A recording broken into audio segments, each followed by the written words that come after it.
Hi guys, welcome to Mahi cricket. Guys, T20 world cup లో biggest rivalry final match South Africa versus India. ఈ రెండు teams ఈ T20 world cup లో ఇప్పటి వరకు జరిగిన అన్ని మ్యాచెస్ లో ఆడిన ప్రతి మ్యాచ్ కూడా విన్ అయ్యి అన్బీటబుల్ గా ఉన్నాయి. రెండు టీమ్స్ కూడా మంచి ఫామ్ లోనే కనపడుతున్నాయి. అలాగే సౌత్ ఆఫ్రికా టీం మొట్టమొదటిసారి ఫైనల్స్ లోకి అడుగు పెట్టింది. అలాగే మన ఇండియన్ టీం గురించి మాట్లాడుకుంటే ఇండియన్ టీం 2007 ఫస్ట్ సీజన్ లోనే ఛాంపియన్స్ గా నిలిచిన తర్వాత నుంచి కేవలం ఒక్కసారి మాత్రమే ఫైనల్స్ కి వచ్చింది. ఆ మ్యాచ్ లో కూడా శ్రీలంక టీం మీద లాస్ అయ్యింది. మరి ఈ మ్యాచ్ లో ఏ టీం విన్ అయ్యి 2024 T20 వరల్డ్ కప్ ని తమ ఖాతాలో వేసుకుంటుందో చూద్దాం. ఈ వీడియోని ఎక్కడ స్కిప్ చేయకుండా చివరి దాకా అయితే చూడండి. లేట్ చేయకుండా కంటెంట్ లోకి వెళ్ళామంటే India versus South Africa final match June 29వ తారీఖు రాత్రి 8 గంటలకు Kensington Oval Bridgetown Barbados West Indies లో జరగబోతుంది. కెన్సింగ్టన్ ఓవెల్ పిచ్ రిపోర్ట్స్ గురించి మాట్లాడుకుంటే ఆల్మోస్ట్ ఈ పిచ్ అనేది బ్యాటింగ్ పిచ్ అనే చెప్పుకోవచ్చు. ఈ వెన్యూలో ఇప్పటి వరకు టోటల్ గా 34 మ్యాచెస్ జరిగాయి. అందులో ఫస్ట్ బ్యాటింగ్ చేసిన టీం 56% విన్ అయింది. సెకండ్ బ్యాటింగ్ చేసిన టీం 41% విన్ అయింది. సో ఈ వెన్యూలో కూడా ఏంటంటే టాస్ గెలిచిన టీం ముందుగా బ్యాటింగ్ ఎంచుకున్నా బౌలింగ్ ఎంచుకున్నా ఏది తీసుకున్నా 100% ఎఫర్ట్స్ పెడితేనే విన్ అయ్యే ఛాన్సెస్ క్రియేట్ చేసుకోవచ్చు.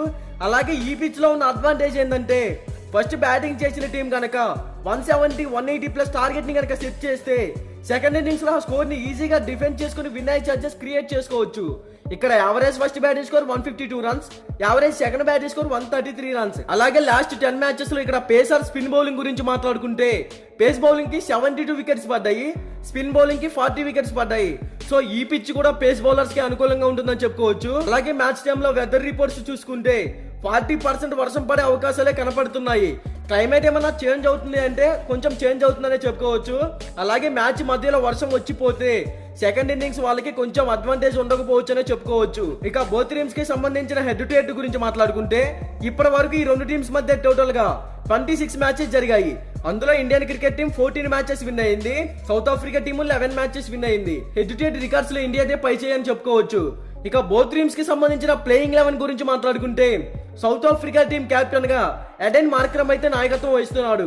బ్యాటింగ్ పరంగా ఫామ్ లోనే ఉన్నాడు. యాజ్ ఏ కెప్టెన్ గా కూడా టీం ని ముందుకు నడిపిస్తున్నాడు అనే చెప్పుకోవచ్చు.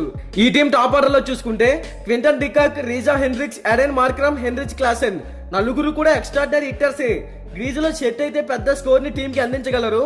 పవర్ ప్లే లో వికెట్స్ ఏమైనా పడ్డా సరే ఆ స్కోర్ ని ఈజీగా కవర్ చేస్తారని చెప్పుకోవచ్చు. ఇక మిడిల్ ఆర్డర్ లో చూసుకుంటే David Miller, Stubbs, Marco Jansen ముగ్గురు కూడా మంచి ఎక్స్పీరియన్స్ ఉన్న ప్లేయర్సే. అలాగే మంచిగా హిట్టింగ్ కూడా చేయగలుగుతారు. బౌలింగ్ సైడ్ చూసుకుంటే కేశవ్ మహారాజా, కగిసోర్ అబాదా, నోటేజ్ సంశీ బౌలింగ్ లో కూడా స్ట్రాంగ్ గానే ఉంది ఈ టీము. సో ఈ టీమ్ కి ఉన్న మైనస్ పాయింట్ ఏంటంటే ఆల్రౌండర్స్ ఒక్కలే ఉన్నారు ఈ టీమ్ లో ఆల్రౌండర్ గా. ఆల్మోస్ట్ ఈ పిక్చర్స్ లో కొంచెం ఆల్రౌండర్స్ కి కూడా అడ్వాంటేజ్ గా ఉంటుంది, బౌలింగ్ పరంగా అయినా బ్యాటింగ్ పరంగా అయినా మంచి పర్ఫార్మెన్స్ ఇవ్వడానికి.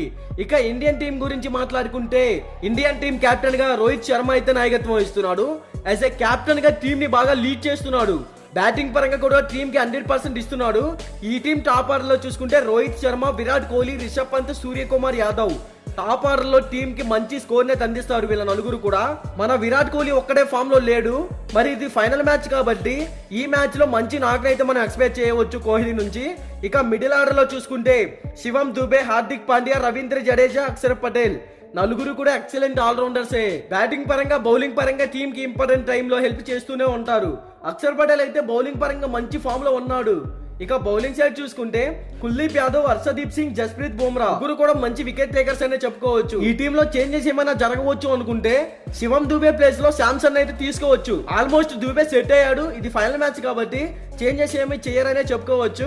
సౌత్ ఆఫ్రికా టీం కెప్టెన్ అయిన ఎడెన్ మార్క్రమ్ అయితే SA T20 లీగ్ లో తన అద్భుతమైన క్యాప్టెన్సీతో సన్ రైజర్స్ ఈస్టర్న్ కేప్ ని ఛాంపియన్స్ గా నిలిపాడు. మరి ఈ మ్యాచ్ లో తన క్యాప్టెన్సీ ఎలా ఉండబోతుందో చూడాలి. ఇక ఈ రెండు టీమ్స్ మధ్య మ్యాచ్ అంటే డూ ఆర్ డే లో ఉండబోతుంది. ఎందుకంటే ఫైనల్ మ్యాచ్ కాబట్టి ప్రెషర్ అనేది ఎక్కువగా ఉంటుంది ప్లేయర్స్ కి. ఇక ఈ మ్యాచ్ లో సౌత్ ఆఫ్రికా టీం పై 100% ఇండియన్ టీమే విన్ అయ్యి ఛాంపియన్స్ గా నిలుస్తుంది అనేది నా ఒపీనియన్. మరి మీరు ఏ టీం విన్ అవుతుంది అనుకుంటున్నారో కామెంట్ చేయండి. 100% ఇండియాని విన్ అవుతుంది. మీకు ఈ వీడియో నచ్చినట్లయితే లైక్ చేయండి, కామెంట్ చేయండి, సబ్స్క్రైబ్ చేసుకోండి. అలాగే ప్రక్కనే ఉన్న గంట సింబల్ యాక్టివేట్ చేసుకోండి. Thank you for watching.